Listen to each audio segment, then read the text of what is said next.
With so many options, why choose Arizona State University? For me, the only online option was ASU because of the quality. Their faculty was really involved with their students and care about your personal journey. The dedication to my personal development from my professors, that's been extremely valuable to me. Earn your degree from the nation's most innovative university. Online. That's a degree better. Explore more than 300 undergraduate, graduate, and certificate programs at asuonline.asu.edu.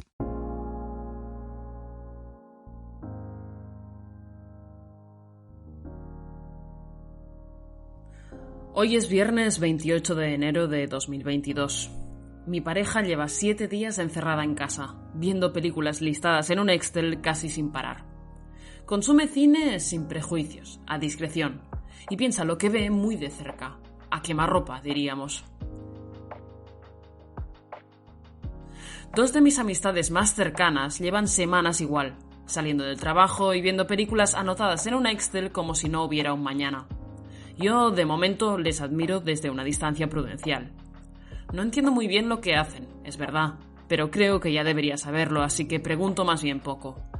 Por ello, cuando un día mi amigo y programador Bryce Romero me propone retomar una conversación que grabamos en noviembre y que entonces no se publicó, le pido que se ponga en modo dummy y que hablemos de programación de forma franca y clara. Al final, hablar es lo que hago y hablar es la mejor forma de celebrar y casi de participar en esto que tiene tan liada a la gente a la que quiero. Hoy, este podcast no va de películas, va de programar películas. Me acompaña hoy Bryce Romero, exdirector de la revista Cuarta Parede, crítico y editor de la web, programador del Festival Internacional de Cine Curtocircuito y Novos Cinemas e investigador cultural. Digamos que Bryce no para. Bueno, soy una persona inquieta, digamos. Siempre quiero estar de vacaciones y cuando estoy de vacaciones siempre quiero estar haciendo algo. Es la eterna dicotomía de mi vida. Bryce, además, es un divulgador increíble. Así que con él empezamos por los básicos. Y le pregunto en primer lugar, en términos generalistas, ¿cómo llega una película a verse en un festival? Conectamos. A ver, a mí siempre me gusta empezar diciendo que las películas llegan a los festivales en primer lugar porque se hacen las películas. O sea, siempre me parece muy importante reconocer la labor de todas las creadoras que salen ahí, que son lo valientes que yo no soy, desde mi posición, digamos, de crítico programador, ¿sabes? Vamos a levantar un proyecto desde cero, vamos a hacer una película, y creo que es algo súper importante de no olvidar nunca, que es, si podemos programar es porque tenemos películas para programar. Luego, ¿cómo llega una película a un festival? No sé, hay diversos caminos, pero yo creo, o al menos mi experiencia en estos últimos 4 años me dice que el 90% llegan a través de un Excel. Y es bastante gracioso porque si tú ves como yo, por ejemplo, pues trabajo, cuando estoy programando, la mayoría del tiempo estoy en Excel. Estoy en Excel, en un documento absolutamente inmenso, lleno de información de películas, de códigos de visionado, de notas, y ahí es donde se va conformando, digamos, la selección de un festival, ¿no? ¿Cómo llegan a ese Excel? Pues por envíos, por inscripciones o por pesca, digamos, ¿no? Al final nosotros también lo que hacemos es ir, como digamos, a determinados festivales con los que tienes una afinidad, ¿no? O con los que compartes una forma de entender el cine y buscas en esa programación de ese festival, pues qué cosas pueden encajar en tu programación. Es bastante gracioso porque en cierta forma se parece un poco como si fuésemos barcos de pesca, ¿no? Que vamos a determinados caladeros todos los años a buscar lo que queremos encontrar. Pero luego también creo que no debemos dejar de mirar al resto, porque bueno, pues quizá algo que no haya estado en esos festivales con los que tú puedas tener afinidad sea también de tu interés, o sea algo sorprendente o algo totalmente rupturista, original que quieras tener. Y luego aparte que también tenemos que pensar, el festival se conforma por el diálogo que existe entre las películas. A veces sucede que tú tienes casi la programación finalizada, pero notas que falta algo, falta como esa pieza del puzzle, ¿no? Entonces a veces encontrar esa pieza del puzzle es lo que te lleva a salirte digamos, los sitios habituales, ¿no? O de tu rutina de trabajo, y ahí es donde encuentras eso que te digo, esa joya que se te había escapado. ¿Quién decide que una película, digamos, está en el line-up, digamos, en el librito del festival y que se proyectará, pues, por ejemplo, en este día? ¿Tenéis o sea, hasta dónde llega tu rol, tu labor?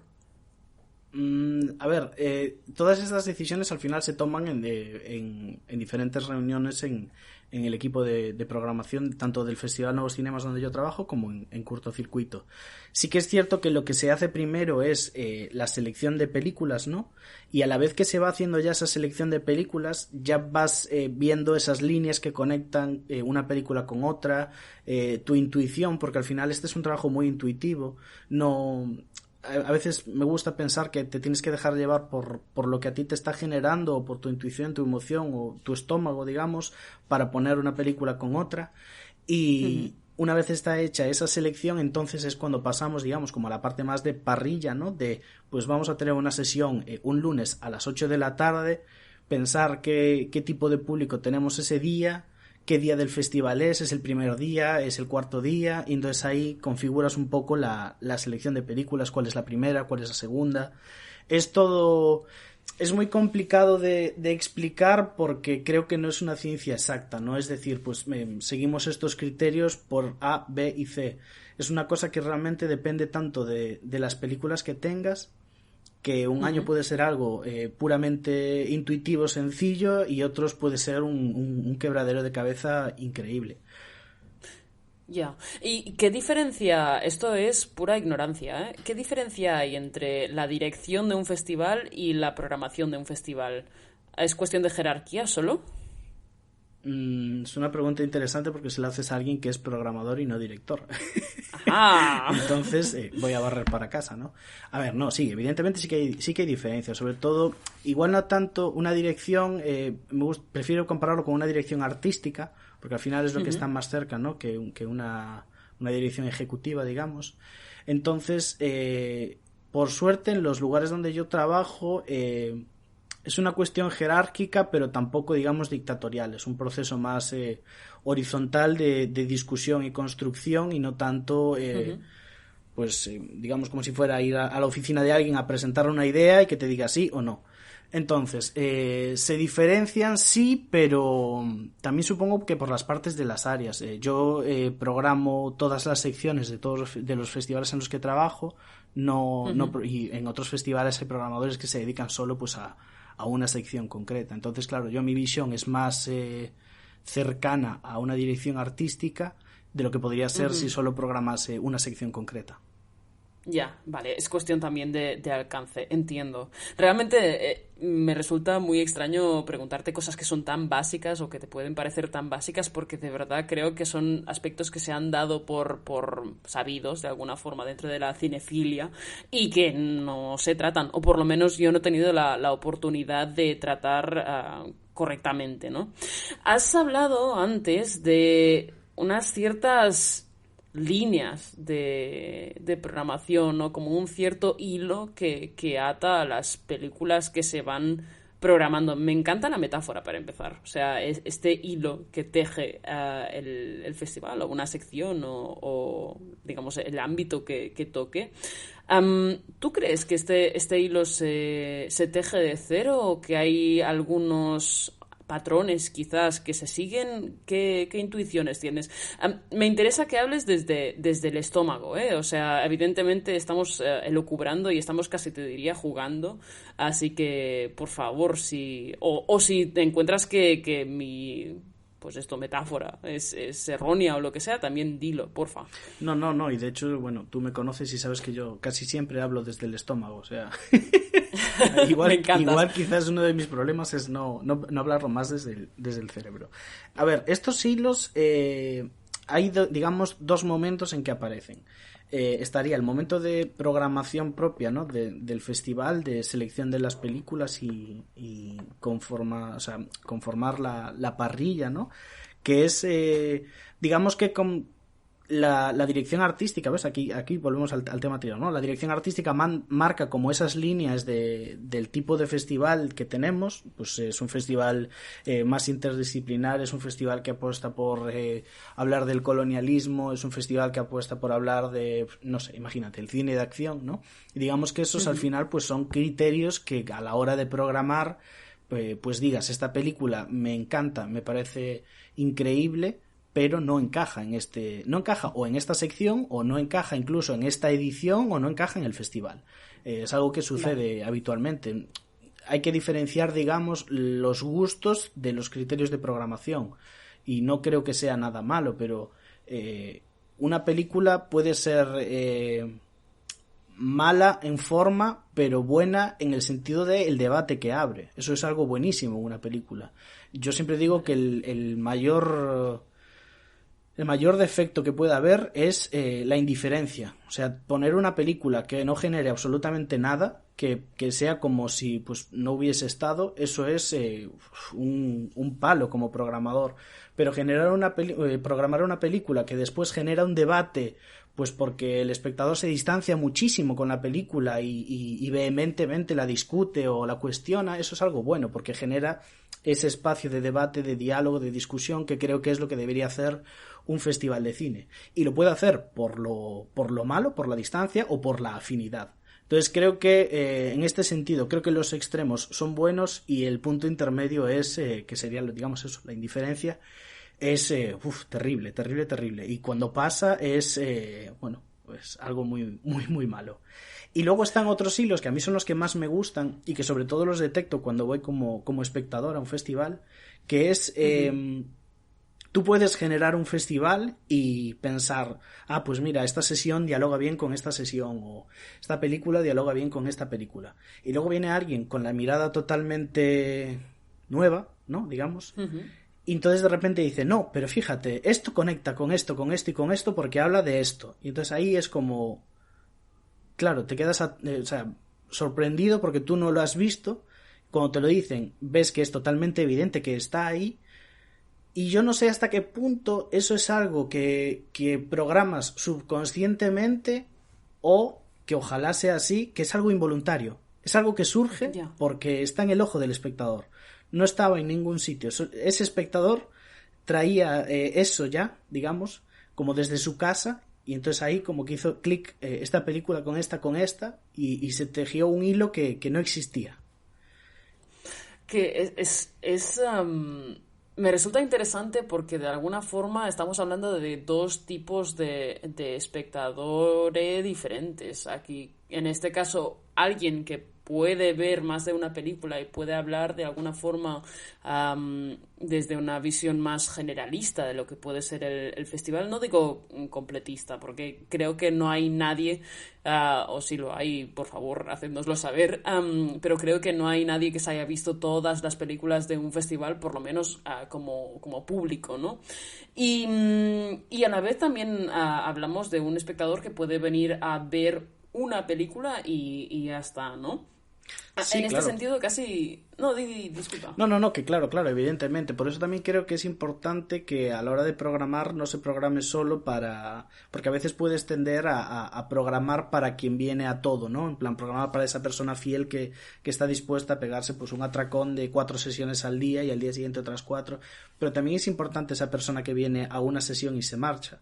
Porque si esa persona que viene a una sesión y se marcha se lleva una experiencia grata, es posible que al día siguiente quizá valore volver. Igual no vuelve, pero igual para el año dice, pues el año pasado me gustó lo que vi, voy a ir a 2. Entonces, ahí también está la captación de nuevos públicos, está en no cerrarnos a esa gente pues que igual solo puede venir a una película, porque pues imagínate, yo qué sé, trabajas, sales a las 8 de la tarde y solo puedes ir a ver la película de las 9 porque pues por suerte dura 90 minutos o 60 y te puedes ir a tiempo porque al día siguiente madrugas. Bueno, pues ese público también no lo perdamos, no nos ciñamos solo a darnos palmaditas entre nosotros, ¿no? A la espalda, los que estamos, digamos, dentro de la farándula, y también pensemos en esa gente que viene a una peli y luego se va.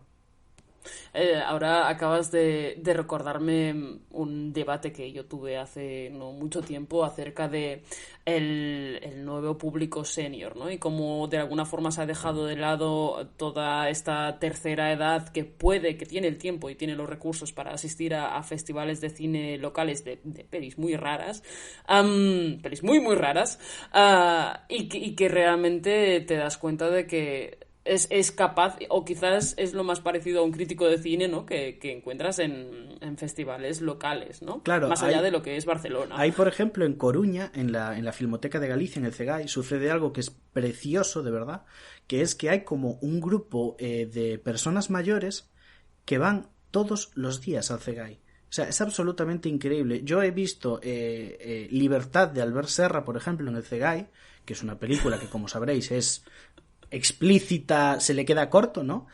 Y he visto que se ha levantado gente joven y marchado de la sala, y este grupo de gente mayor se ha quedado al coloquio con Albert Serra, le ha preguntado a Albert Serra, y al día siguiente irán y verán una película de Ozu. Y escuchas sus debates antes de entrar en la sala, son maravillosos, porque es como... pues esta no me gustó, pues porque me pareció muy lenta, o pues porque no me acababa de gustar, tal y cual, pero están allí al día siguiente. Que el hecho de que una película les haya distanciado, no impide que el día siguiente pues quieran ir a ver otra película. Y es lo que dices tú, o sea, son películas rarísimas, películas que en el momento de programar no se te ocurriría pensar, no te preocupes que el 15% de esta sala van a ser señores de más de 80 años. En la vida o sea, no sé, yo pienso en programar Libertad y no pienso en que van a venir 20 señores de más de 80 años no por mal, no creo que vayan a escuchar esto, pero con unas pintas rancias y de señores bien, que no les pega estar en esa sala. Y sin embargo están ahí. Esto de verdad me resulta interesante y creo que es un tema a debatir por parte no solo de lo que es la crítica de festivales, o por lo menos los profesionales del cine que van a festivales asiduamente, sino también por parte de vosotros, ¿no? De los programadores. Porque no sé hasta qué punto conocemos o hemos... valorado la paciencia que tiene esta gente, o si justamente construir una programación de un festival es cuestión de paciencia, no lo sé. A ver, yo creo que hay que ser un poco, ¿no? Como los puños de La noche del cazador, amor-odio, ¿no? Entonces creo que a veces hay que dar un caramelo, porque luego la que viene, agárrate que son curvas. Que eso es algo que a mí me gusta mucho, que es preparar el terreno, digamos. A veces tú preparas una sesión, por ejemplo, en cortocircuito, ¿no? Que son cortometrajes. Preparamos una sesión como agradable, porque la última que va a venir te va a dar totalmente la vuelta, te va a coger con las defensas bajas y te va a impactar de una forma que si fuese la primera de la sesión no te impactaría, ¿no? A ver... Claro. O sea, ¿puedes darme como un ejemplo, Bryce? Es que ahora mismo no sabría ponerte un ejemplo de una película concreta, ¿no? Digamos, pero imagínate que, pues no sé, imagínate que te pongo 2 cortometrajes como muy feel good, ¿no? De esto de, ¿vale? Pues, no comedia, pero sí pues ese drama que acaba bien, que tiene mensaje, y luego te meto otro cortometraje duro, crudo, muy realista. Entonces, claro, al venir con esa sensación agradable, bajas las defensas como espectador, te esperas que lo siguiente pues será agradable también, y entonces esa crudeza, el mensaje de esa película que es más duro, ¿no? O imagínate, más político, más reivindicativo, te impacta muchísimo más porque no te lo esperabas ahí. No te esperabas que de repente, después de estas 2 películas que un cuerpo brutal, ahora te voy a dejar con las piernas temblando y no vas a olvidar esta película, porque el golpe que te has llevado es intencionado desde la programación y juega a favor de esa película, genera un impacto mucho más fuerte. Puede ser con eso, puede ser también, estás programando una serie de películas de cine experimental, y la última que pones es más convencional, menos experimental, digamos. Imagínate que estás poniendo, yo qué sé, a Rainer Kohlberger, y después pones a... no sé, ahora mismo no me sale el nombre del chico este de Indefinite Pitch, James Kenneth Williams creo que es una película, imagínate, una película de un vaso durante 20 minutos. Vale. Vienes de un frenesí de imágenes y de repente te pauso y te digo, vamos a ver este vaso 20 minutos y entenderás por qué. Entonces eso también es, por eso te digo, una de cal, una de arena. Me flipa, o sea, me flipa porque de verdad creo que, bueno, creo, y lo has explicado súper bien, esto es como una especie de segundo montaje, ¿no? Dirías que la película se acaba en el montaje, en la sala de montaje, pero eso no es verdad, de alguna forma. No, la película se acaba, siempre hay que jugar, evidentemente, a favor de las películas, pero creo que la película se acaba en el momento en el que, si es un cortometraje, se acaba la sesión de cortometrajes o se acaba la sesión. Pero es como todo, tengamos en cuenta que nunca vas a ver una película de la misma forma si la ves a las 4 de la tarde que si la ves a las 10 de la noche o si la ves a las 11 de la mañana. Entonces eso también es muy importante. Y el día de la semana, parece una tontería, pero el día de la semana afecta muchísimo porque anímicamente no estás igual.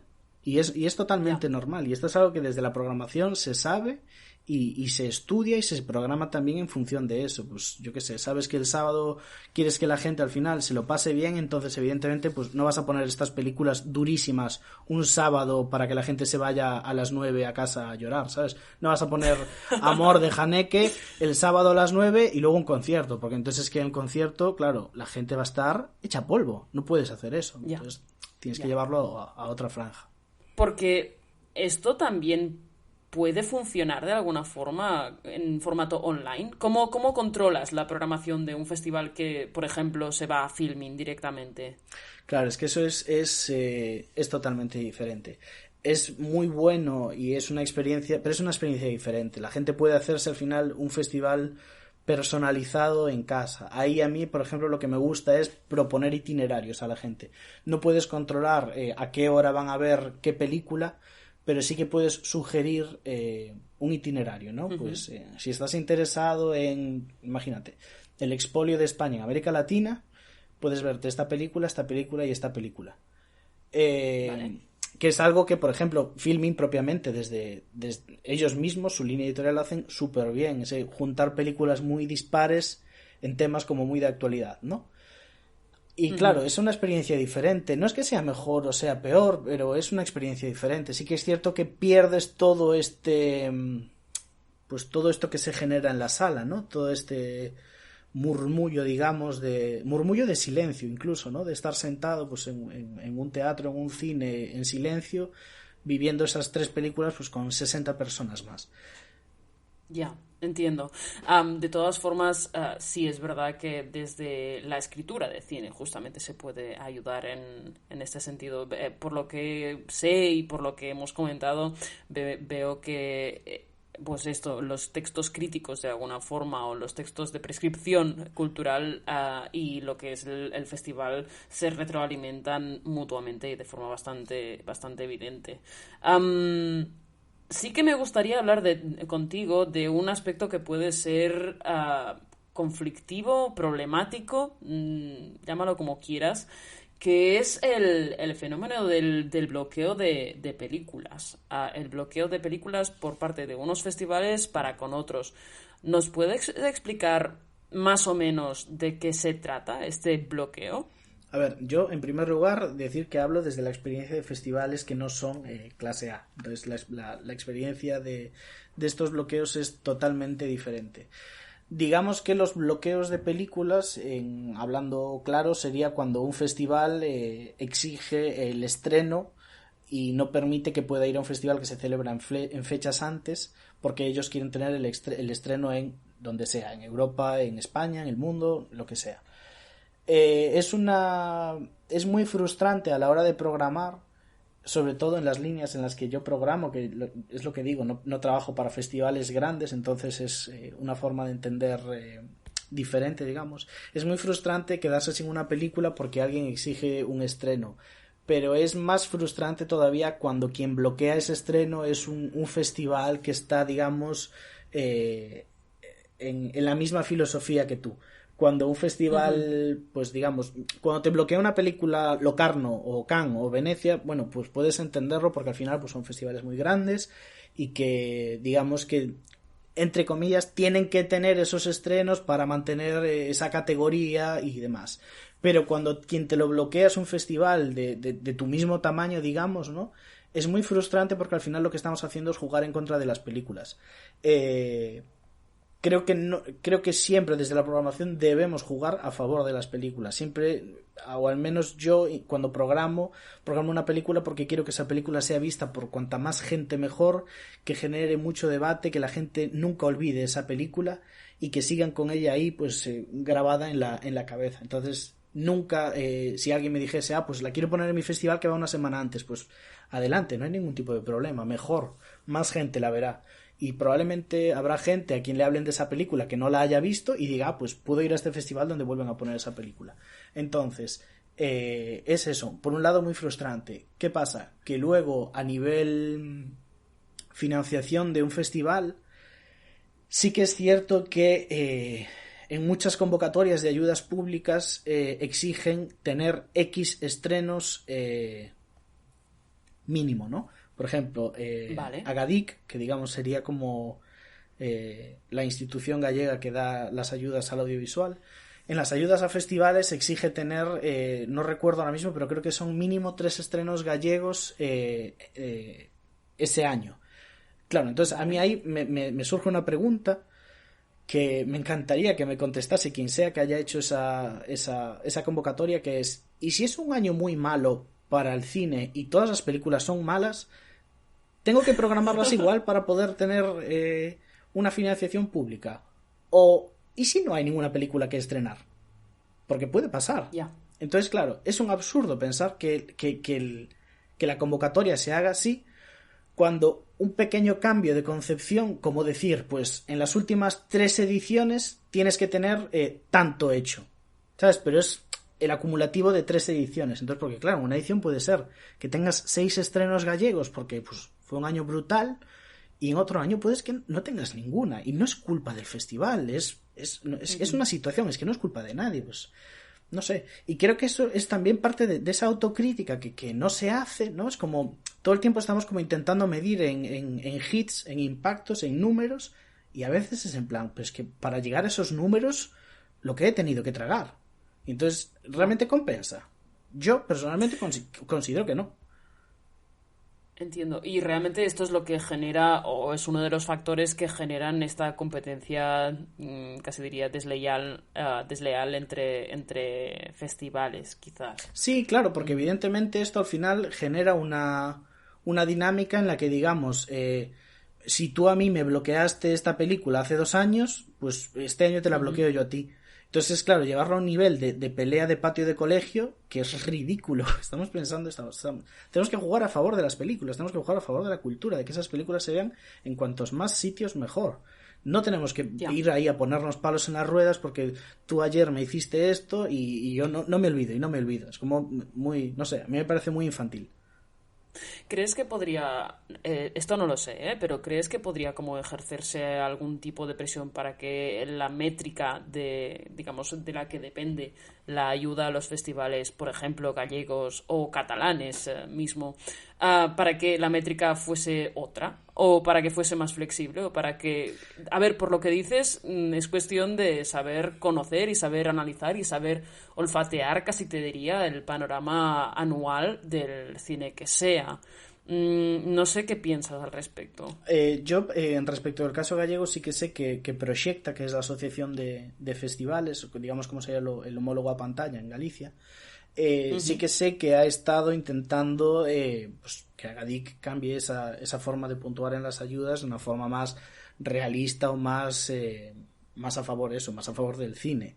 ¿Qué pasa? Es que, claro, al final la política es súper cortoplacista. Date cuenta que en Galicia, por ejemplo, y aquí vamos a hablar de mi libro, aquí vuelvo un poco a la tesis. En 15 años que yo he estudiado en la tesis, la política audiovisual dio unos volantazos absolutamente brutales. No voy a entrar en detalles, pero quien quiera puede buscar en Google Scholar y encontrará artículos de gente como Belio Martínez o Xurxo Chirro, donde hablan de esto. Entonces, claro, si somos cortoplacistas al final, pues no van a cambiar nada, porque ellos lo que quieren es decir, pues en tantos festivales gallegos que han recibido tal ayuda de la Xunta, se han estrenado tantas películas. Pero claro, tantas películas que igual, pues, oye, yo qué sé, ¿sabes? Son de una calidad, pues quizá no una calidad para ir a un festival. Porque hay que decir las cosas así de claras. A veces hay películas pues que no dan la calidad para ir a un festival. Y no pasa nada. No es en contra de los creadores o no es una riña personal. Simplemente es pues una valoración al final que se hace tanto desde la crítica como desde la programación de una obra de arte. Lo que hacéis en los festivales del circuito gallego, y aquí no sé hasta qué punto te sientes cómodo hablando en nombre de festivales diferentes, pero sí que es verdad que tanto S8 como Curtocircuito como Novos Cinemas son festivales para los que yo como espectador de alguna forma siento que estoy más ante una como colección de pequeñas cajitas con perlitas dentro, ¿no?, que ante un aparador con sus deudas y sus enquistamientos, ¿no? Como podría ser, por ejemplo, la sección oficial del Festival de Cannes, que este 2020, por ejemplo, no sé si diría que tuvo el atrevimiento, ¿no?, de usar Cannes 2020 como marca para vender películas más que como lugar de encuentro y de debate real. ¿Cómo si es que estás de acuerdo, que también puedes no estar de acuerdo, ¿cómo os protegís desde este ámbito mini, de este pues enquistamiento, casi diríamos? A ver, yo creo que, y bueno, aquí que me perdonen mis colegas de Galicia, que lo que voy a decir lo digo desde el corazón y con cariño, creo que todo el mundo lo sabe. Creo que una de las cosas bonitas y buenas del circuito de festivales gallegos es que nació en paralelo prácticamente al Novo Cinema Galego. Entonces, la misma filosofía que se ha aplicado a la hora de hacer estas películas de Novo Cinema Galego, que son películas hechas por, digamos, equipos pequeños pero con miras muy altas, es algo que se ha transformado y se ha aplicado también a los festivales. Creo que lo bueno que tienen los festivales gallegos es que, en primer lugar, ninguno repite la línea de programación de otro. Podemos compartir películas, pero en cada festival sabes perfectamente qué tipo de cine te vas a encontrar. Sabes que en Playdoc te vas a encontrar pues cine documental sobre todo, pero también cine de no ficción. En S8 sabes que vas a lo experimental, al celuloide, a lo físico. En Novos Cinemas sabes que te vas a encontrar primeras y segundas películas. Entonces, creo que en primer lugar eso, el haber nacido en paralelo al Novo Cinema Galego ha hecho que se hayan tenido siempre miras muy altas, pero también como muy desde abajo, con los pies en la tierra, sabiendo dónde se hace el festival.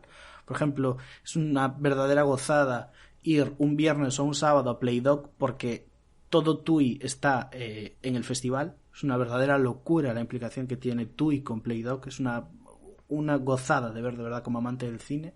Se generan unas colas, la película tiene que empezar más tarde, es como muy bonito, aparatoso evidentemente porque quieres que las pelis empiecen a tiempo, ¿no? Pero es muy bonito ver ese teatro abarrotadísimo de gente de TUI que va a Playdoc. Igual que pasa también en S8 con las tradicionales procesiones que yo digo siempre entre una sesión y la siguiente, en salas diferentes, porque claro, los procesos del cine analógico son diferentes a lanzar un DCP, y es muy bonito porque una sesión siempre espera por la gente de la anterior, para que nadie se pierda nada, ¿no? Entonces eso, claro, es algo que festivales grandes no se pueden permitir, y ya no solo que no se puedan permitir esta filosofía de entender el festival como casi como un ente viviente y no como una marca que lanza películas, ¿sabes? En sala, pues 24 películas a la vez, sino que también tiene esas deudas en la programación a veces de tener que estar como muy esclavos de, pues eso, pues de los grandes premios de otros festivales o, ¿sabes? Ese tipo de deudas.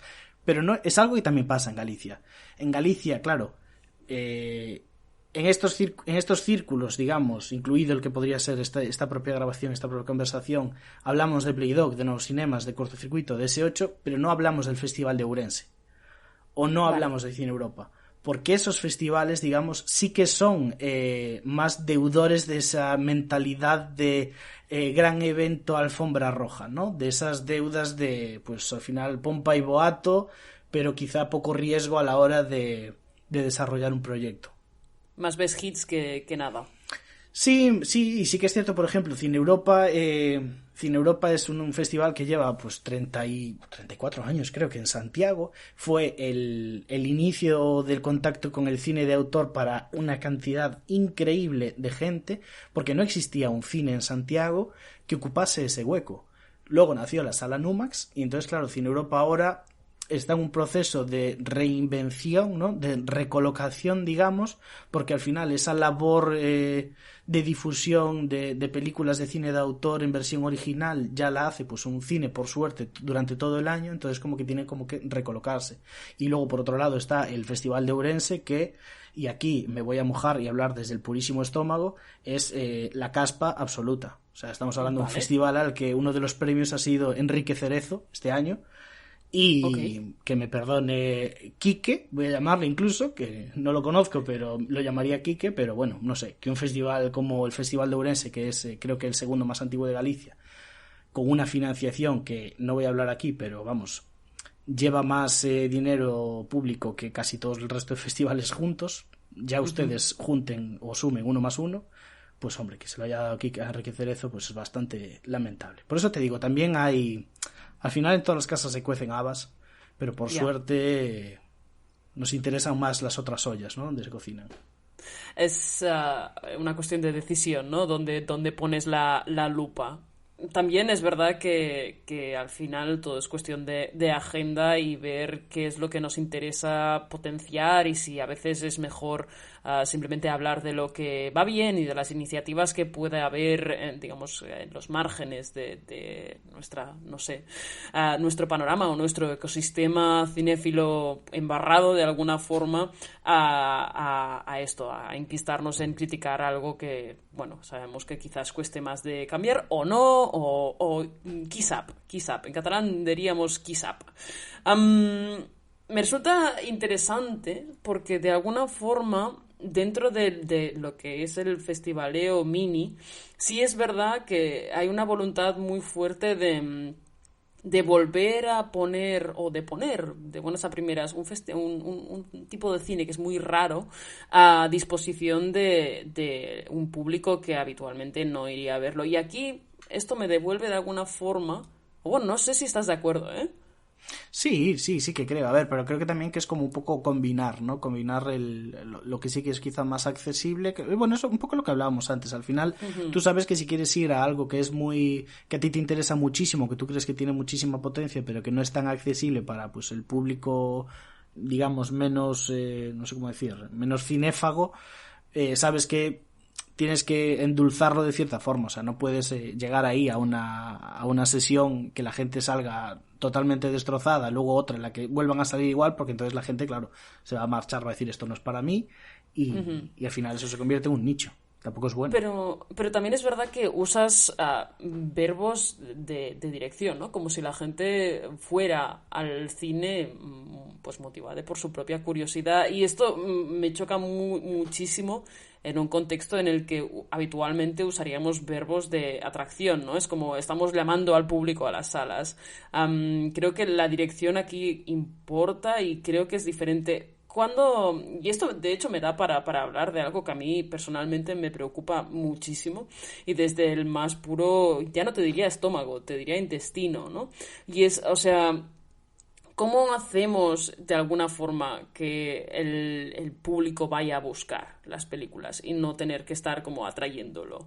O es nuestra labor, o quizás no es nuestra labor y nos estamos metiendo donde no nos llaman, y deberíamos concentrarnos en hacer retrospectivas de nicho y la gente ya vendría, ¿no? Pero últimamente ves, Bryce, y quizás esto no tiene forma de pregunta, pero tampoco sé qué pensarás al respecto, pero sí es verdad que me interesa este punto de no solo pues descubridor o explorador, sino también de alguna forma cazador de audiencias, o si este es nuestro trabajo de alguna forma, no sé. A ver, creo que ahí uno de los grandes aliados es la prensa prescriptora de la que hablábamos antes. O sea, nos dejamos influir bastante por otras personas, por otras voces a las que les damos pues una importancia o reputación que seguramente tengan. Entonces ayuda mucho también a atraer a gente, pues cuando hay un texto en una publicación importante en la que se habla, pues imagínate, de X retrospectiva que tú realizarás, ¿no? O una entrevista. Pero luego también creo que es yo lo veo más como una mentalidad que no puedes pensar en una única edición. Tienes que pensar en general el festival.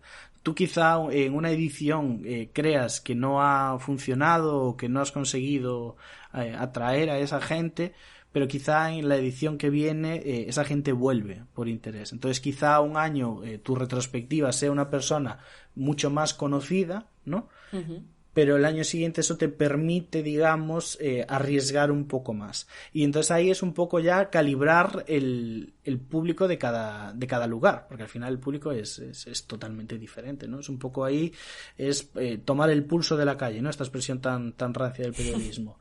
Pero sí que es un poco eso, es un poco ver, pues, qué cosas van funcionando más, qué cosas van funcionando menos.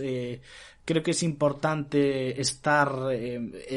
las cervezas de después, las cañas o los cafés de después de las películas son tan importantes, de verdad, como lo que sucede dentro de la sala, porque ahí es donde se habla de forma sincera y en caliente de lo que acabas de ver, ¿no? Entonces es bueno salir del cine, si evidentemente la carga de trabajo te lo permite, ¿no? Y hablar con la gente que ha estado. Entonces pues verás que hay alguien que queda muy sorprendido, hay gente que queda pues disgustada. Entonces ahí también puedes ir como un poco calibrando, digamos, el gusto del público, y al final el boca a boca funciona muy bien. Si una persona, ya no solo las redes sociales, pero el boca a boca funciona muy bien, sobre todo dentro de estos propios círculos. Al final, si a ti te invitan a un festival, por ejemplo a ti, Mariona, te invitan a un festival, uh-huh. Si te lo has pasado muy bien, has tenido una experiencia grata y has visto películas que te han encantado, es muy probable que cuando hables con otra persona de vuelta en casa cites ese festival y cites esa referencia y digas, pues acabo de ir a X sitio y qué maravilla, llovía muchísimo pero las películas eran increíbles, o ¿sabes? Entonces eso también es importante. Al final esto quizá es la baza que tenemos los festivales que somos... yo no quiero decir pequeños, pero somos festivales como más de corazón, ¿no? Al final el poder estar más en contacto directo con el público, con los cineastas, con las películas incluso, favorece que lo que generes sea ya no solo una buena programación, sino un buen festival, un buen ambiente, no sé cómo decirlo, un clima propicio al que quieres volver porque sabes que será, pues te lo pasarás bien, verás cosas que te harán pensar, verás cosas que te harán reír, lo que sea. Que es algo que quizás si vas a un festival grande, sí, verás muy buenas películas, pero al final es un poco como casi ir al matadero, ¿sabes? Sales de una, entras en otra, sales de una, entras en otra, sales de una, entras en otra. Entonces tampoco se genera tanto ese run entre todo el mundo. Hay pequeños runs, pero no es tan acusado.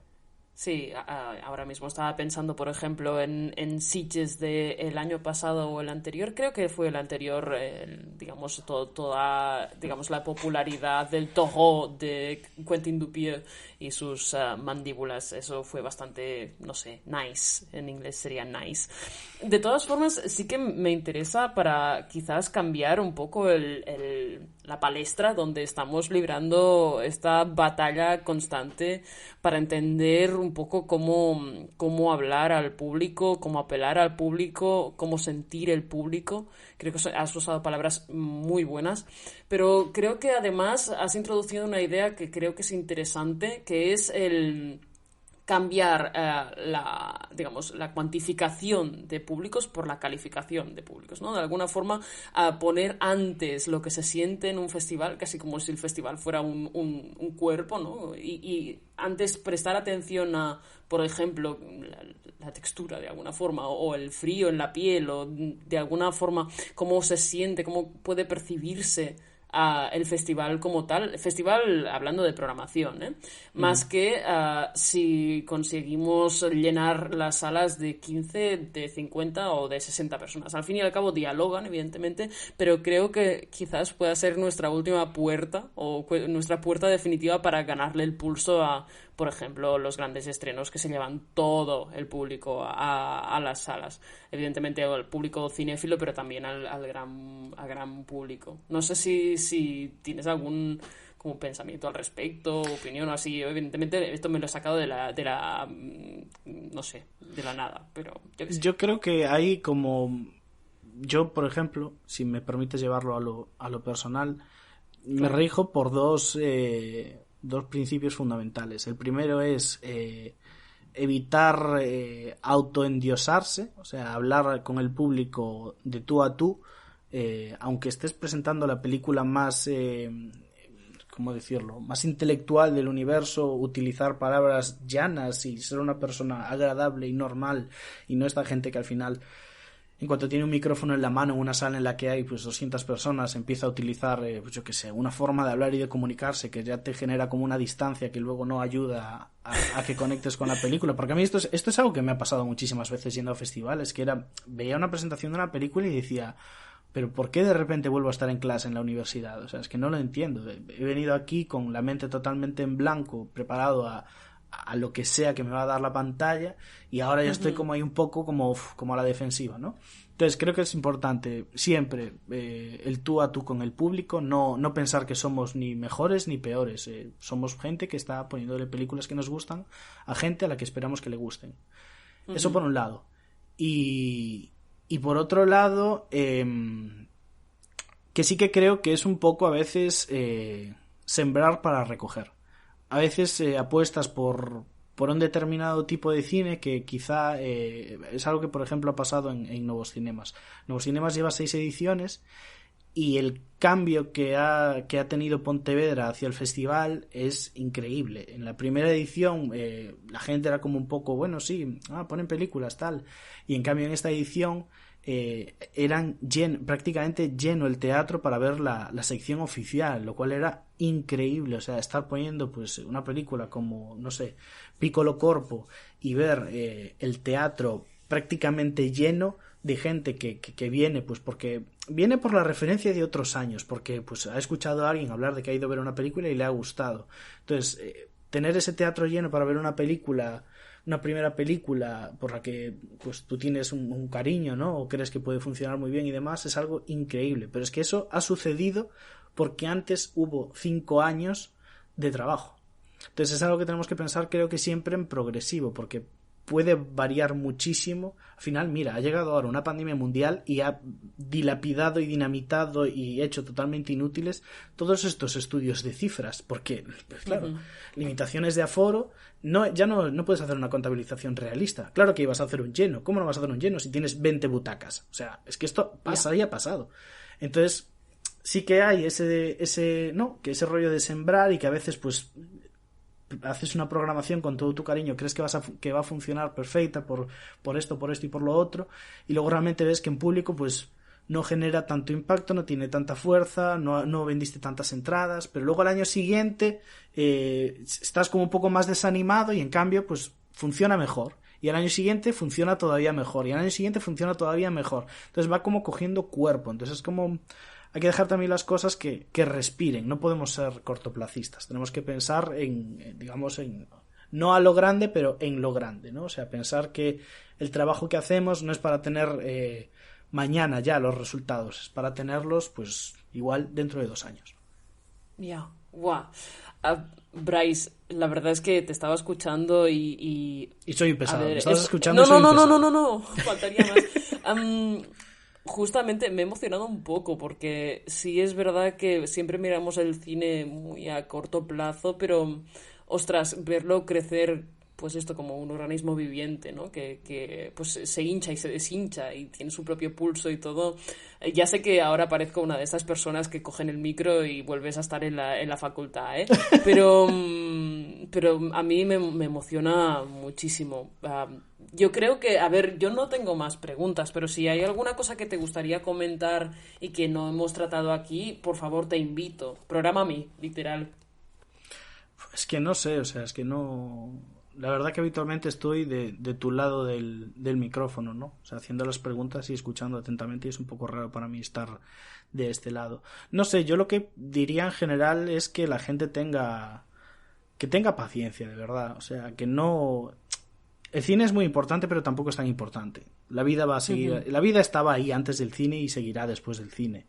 Entonces creo que también es importante, no sé, ser persona y entender pues que a veces las cosas funcionan, cosas a veces no funcionan, y que sí, que programar es maravilloso y puedes dedicarle muchísimo tiempo, muchísima investigación, escribir unos textos de catálogo absolutamente preciosos y elaboradísimos, y que luego no funcione pues porque ese día salió el sol después de 3 semanas lloviendo y haciendo frío y la gente no va al cine. Y esto pasa, o sea, esto pasa muchísimo. O sea, es tan ridículo pensar que la venta de una sesión se puede, ¿sabes?, saltar por los aires por el hecho de que salga el sol.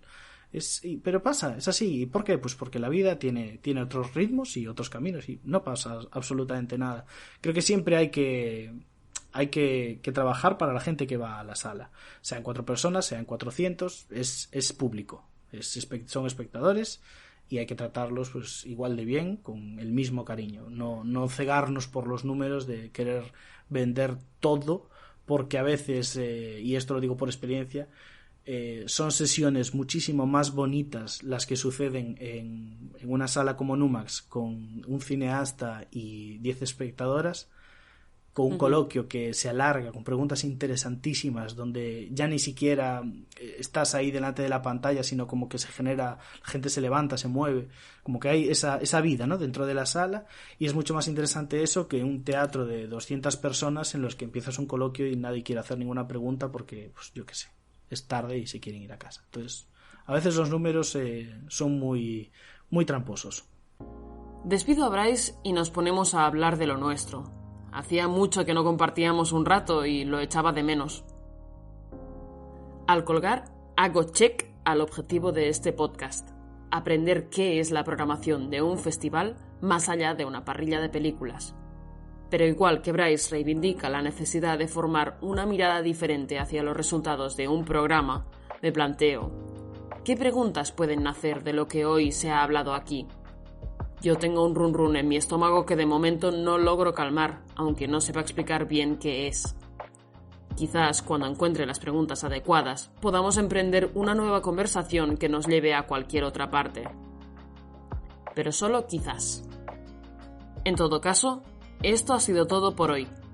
Gracias por escuchar el podcast de El Antepenúltimo Mohicano. Seguidnos por redes y que tengáis muy buena semana.